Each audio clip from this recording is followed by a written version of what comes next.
Hi guys, you're very welcome back to the channel. If you're new, you're really welcome here. I hope you will get some benefit from what we discuss, from other people in our community that comment, and just knowledge that we share, that we need to share. We need to heal.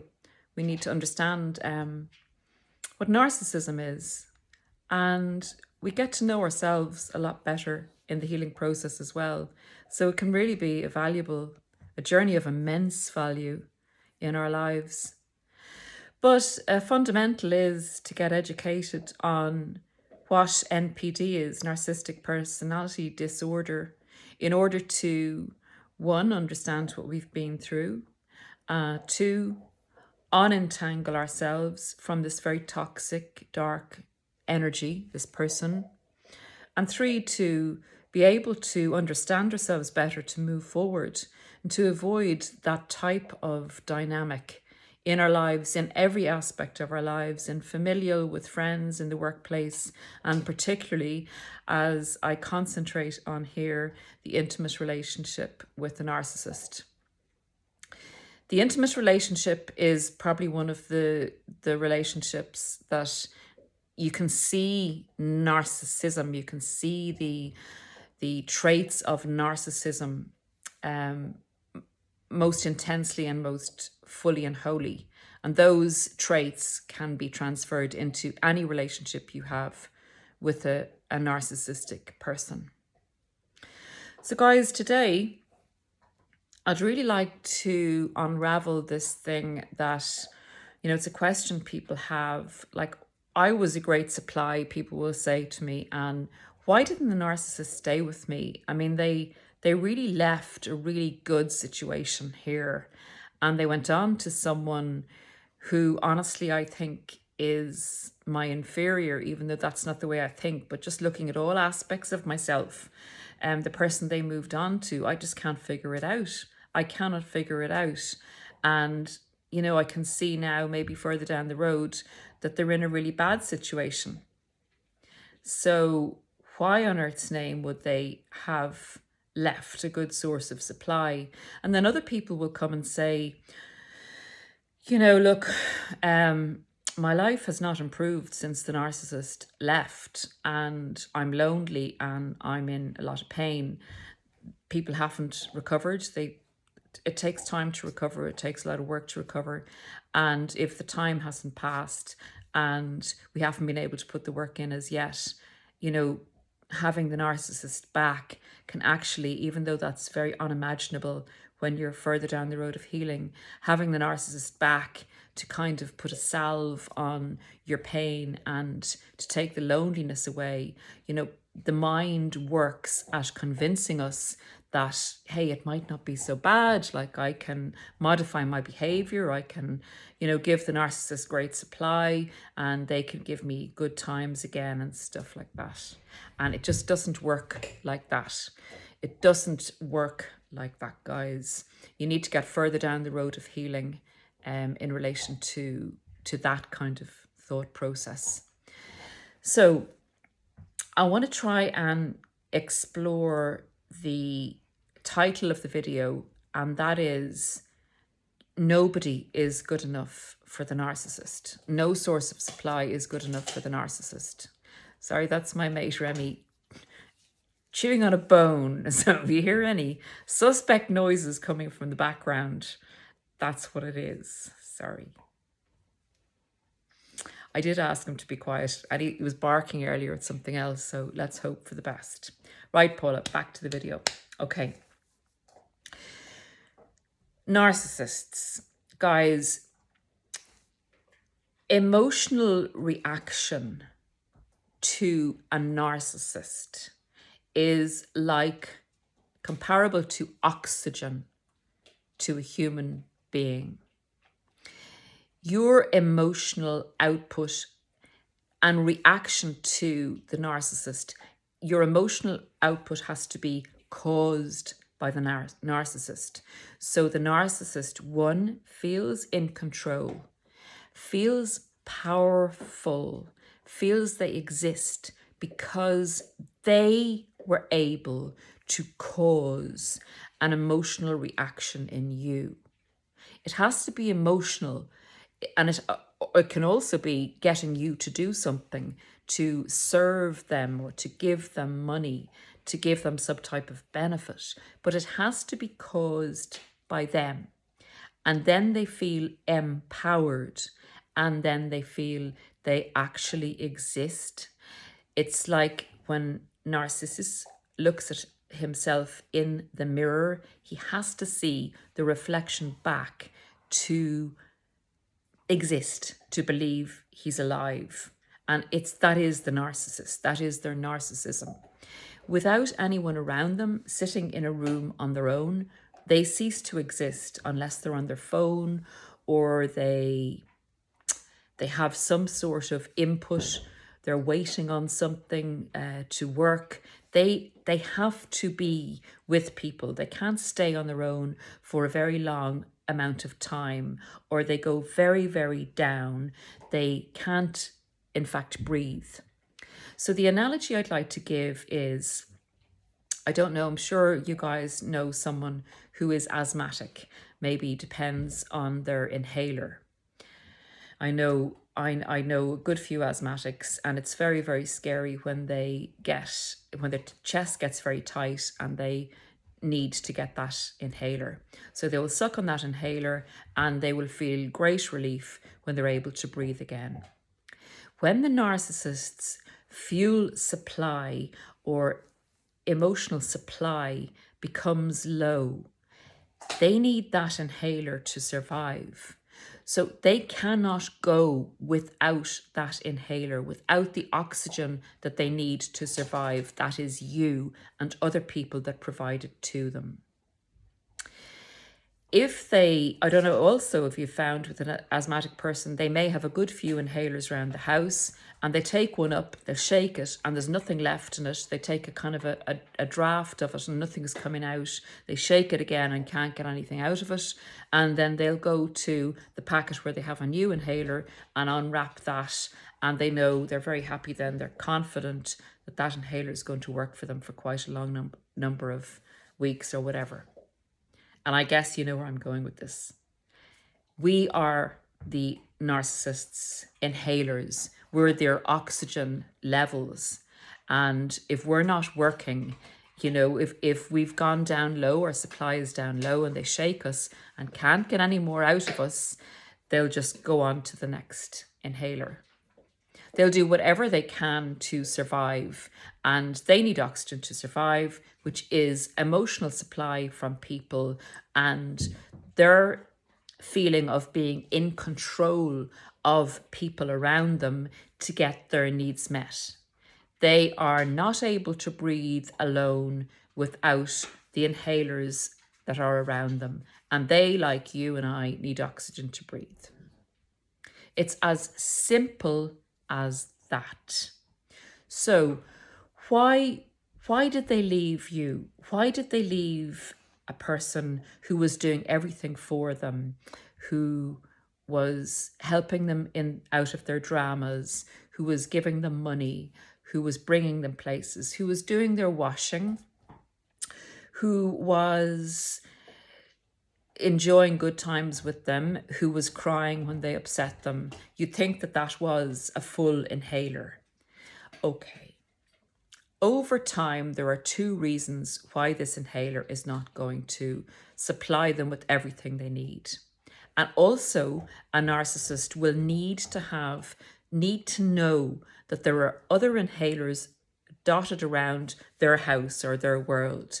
And those other inhalers are family, children, friends, and then people they might meet in work or strangers.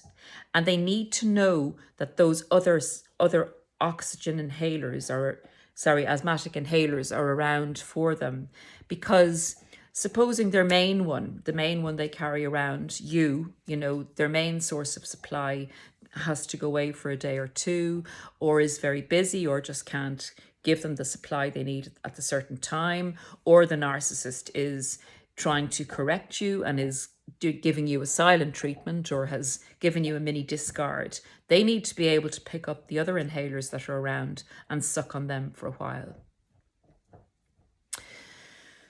So you can be thinking that you're doing everything possible for the narcissist, but you will get exhausted at some stage. You will probably start to question the narcissist, and that's not pumping out what they need at the time when they're low on oxygen. So if you're not functioning in that way, they will start to get their prescription filled for a new inhaler and go shopping. Go shopping for your replacement. They'll also dip into their family circle and their friends, and they will often use children. Sometimes they even, when they're between sources of supply, between their main inhalers, their everyday inhalers, they will actually place the children as their main inhalers for a while. They will buff them up. They will praise them. They will get very involved in what the children are doing and get a lot of supply back from the children, and will show the children off to people and get the reflected glory of the children's supply back to them. So they can replace you initially, sometimes, if they haven't got their prescription filled for their new source of supply. They may use their children for a while. Children are a big source of supply to narcissists, actually. They're a big backup supply. Some narcissists don't want anything to do with their children at certain times because it's too problematic. They may need to pay maintenance. The children may be in a different country. You'll often find that with narcissists. They live far away from their children. Sometimes they will use other people's children as supply, or they'll maybe use a family member. They may have a mother that's always there or a father that's always there, living on their own, and they'll go back to them in between their sources of supply. But getting back to the question that we're delving into here in the video, even notwithstanding that you still feel, look, Paula, I didn't question, what the narcissist was doing. I thought everything was great. And I thought that I was, really standing on my head, turning cartwheels, doing everything the narcissist wanted. I adored them. I tried my best for them. I never really let them down. So this doesn't apply to me. Okay, here's the thing. The narcissist, you can be doing your damnedest for this narcissist, and munch. You can be doing your damnedest for this narcissist, and they start to devalue you. So they start to kind of belittle you and diminish you. And in doing that, they put you in a different category in their minds. You're not the great inhaler that you used to be. They're shaking you to get stuff out of you, and they do feel that you're kind of, you're pumping it out every now and again, but intermittently they're kind of going, I think I need to go to the doctor and change my inhaler, change my prescription to a better dose. This isn't working anymore. My lungs are becoming too familiar with this inhaler, and this is just not doing it for me anymore. So they kind of look at you as you're just not as good as you used to be, because they own you. They've shook you, they've sucked on you, they've had you in their drawer for a while, and they've kind of flung you there. They've taken you very much for granted, and they feel that really it's time for a change because they're devaluing you, and you're not what you used to be. And this is all your fault, of course, nothing to do with them. Anyway, so even if you think that you're performing at maximum level and maximum performance, and it's only been 6 months or a year, the narcissist will always want what they're entitled to, and they believe they're entitled to the best. And you may very well be the best. You may be better than the best. But if the narcissist decides that you're not the best, then you're not the best. It's totally down to them being in control and kind of taking people for granted. You're just an old inhaler, and they know where they can get lots of fresh medicine, medicine that's going to make them feel better. If they feel like a change, they'll have a change. Now, when they go off to get a new prescription filled, it may work fine for a while, or it may not be half as good as the old prescription. They may very well come back looking for you. They'll open the drawer, rummage around in their clothes, and pull you out of the drawer again in a Hoover. Why on earth's name do narcissists develop like this in life? Why do they need other people all the time to exist? Why do they need to suck the life, blood, and energy out of people? They just decided when they were younger, when they were getting their view of the world, that in a situation where they needed something, it was better, instead of trying to work at it, it was much more effective to do a hit and run, so to speak. They just decided, even if they had positive influences, that this was the way they wanted to live their lives. And they will never, ever stop living their lives like that if they suffer from full-blown narcissism, if they suffer from narcissistic personality disorder. Nobody is going to be enough for them. You know, when in a normal relationship that you or I may have, and you bond or fall in love or get married to one person, I know that we, from a healthy point of view, we'd need other people in our lives as well. But this person you will grow and develop with, and your love will grow and develop. And you don't just start off loving this person and then totally devaluing them and kicking them to touch. You don't suck them dry. You don't suck the energy out of them and then destroy them. You build, you grow, and you get so much more from a relationship. And you couldn't maybe think of replacing this person with another person to serve your needs.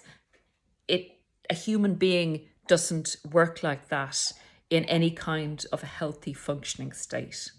So these guys are hugely toxic, are hugely inhuman, in that they need other humans to suck off, not to grow with.